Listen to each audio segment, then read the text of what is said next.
મળતી માહિતી અનુસાર વર્ષ 2021માં અંકલેશ્વર જીઆઈડીસી પોલીસ સ્ટેશન વિસ્તારમાં ગફોડ ચોરીનો એક ગુનો નોંધાયો હતો.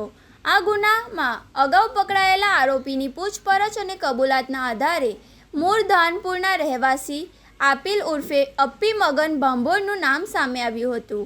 ત્યારથી આ ઈસમ પોલીસને થાપ આપીને નાસ્તો ફરતો હતો અને તેને લિસ્ટેડ વોન્ટેડ જાહેર કરવામાં આવ્યો હતો. નાસ્તા ફરતા આરોપીને પકડવા માટે ચાલી રહેલી ઝુંબશ અંતર્ગત પેરોલ ફ્લો સ્ક્વોડના પીએસઆઈ આર.એસ. ચાવડા અને તેની ટીમે એક ચોક્કસ બાતમી મળી હતી.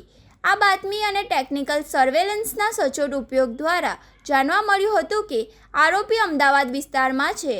હ્યુમન ઇન્ટેલિજન્સ અને ટેકનિકલ સર્વેલન્સની મદદથી પોલીસ અમદાવાદની સિલ્વર ચોકડી પાસે વોચ ગોઠવી હતી અને વોન્ટેડ આરોપી આપિલ ભાંભોળને કોર્ડન કરીને ઝડપી લીધો હતો.